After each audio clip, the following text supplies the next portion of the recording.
Sampurasun para wargi. Saat ini, baik pemerintah pusat maupun pemerintah daerah semakin gencar melaksanakan percepatan penurunan stunting di Indonesia.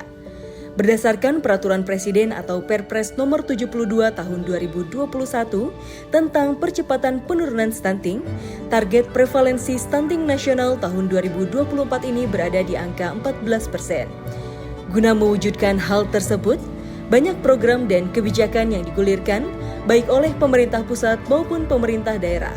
Salah satunya dilakukan oleh pemerintah Kabupaten Garut. Dalam Perpres 72 tahun 2021, stunting adalah gangguan pertumbuhan dan perkembangan anak akibat kekurangan gizi kronis dan infeksi berulang, yang ditandai dengan panjang atau tinggi badannya berada di bawah standar yang ditetapkan.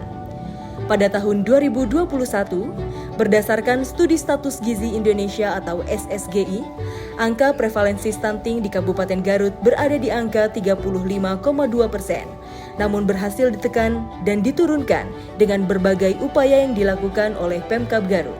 Hingga pada akhirnya pada tahun 2022, angka prevalensi stunting Kabupaten Garut turun menjadi 23,6% atau turun sekitar 11,6%.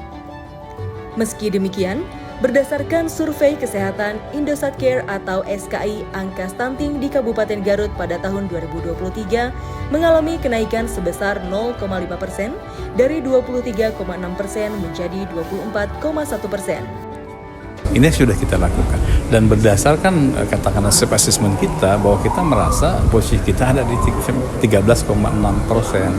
Nah sementara IKS itu ada di posisi 24,1. Memang seluruh kabupaten kota itu kena kenaikan.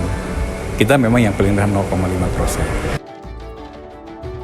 Guna menekankan dan menurunkan stunting di Kabupaten Garut, Pemkab Garut mengusung sebuah inovasi bernama TOS yang memiliki akronim Temukan, Obati, Sayangi Balita Stunting.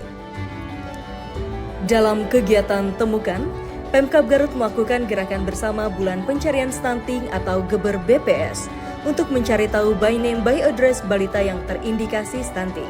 Setelah ditemukan, kegiatan dilanjutkan dengan Obati, di mana dalam kegiatan tersebut, Pemkab Garut melakukan pemberian makanan tambahan, pengobatan penyakit penyerta, dan pemantauan tumbuh kembang balita stunting. Selain itu, Pemkab Garut pun melaksanakan peningkatan pola asuh, peningkatan cakupan dan kualitas layanan kesehatan, hingga penyediaan akses air bersih, jamban sehat, serta pengelolaan sampah organik dan non-organik.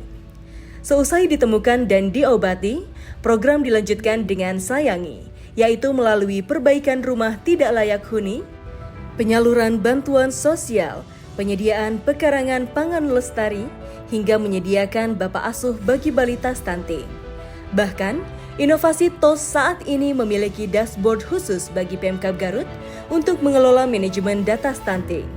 Tak hanya itu, banyak inovasi lain yang diusung oleh Pemkab Garut dalam rangka percepatan penurunan stunting ini, seperti Melani atau memastikan semua ibu hamil terlayani, resiko tinggi terlayani, Risa atau remaja putri sehat bebas anemia, Harumadu atau halaman rumah masyarakat terpadu, hingga Stop Kabur alias strategi terpadu optimalisasi pencegahan kawin bawah umur.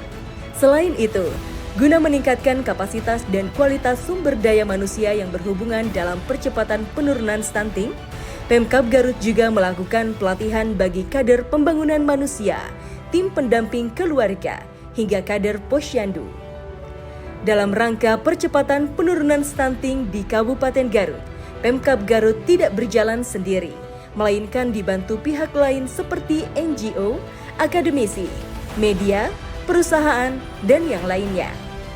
Terbaru, salah satu NGO nasional yakni Tanuto Foundation dan Yayasan Cipta bekerja sama dengan Pemkab Garut melaksanakan pelatihan tokoh agama milenial yang disiapkan untuk menjadi agen dalam percepatan penurunan stunting di Kabupaten Garut dalam memberikan edukasi terkait stunting pada kegiatan keagamaan yang dilakukan oleh para tokoh agama milenial tadi.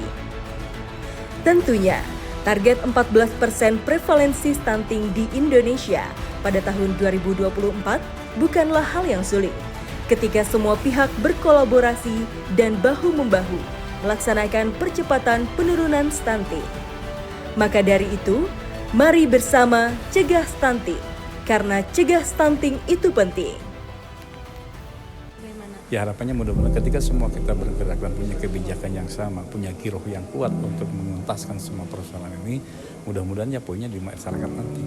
Ya target kita juga insya Allah orientasi program dan kegiatan SKPD pada APBD tahun 2025, saya mohon semua berorientasi pada kepentingan rakyat.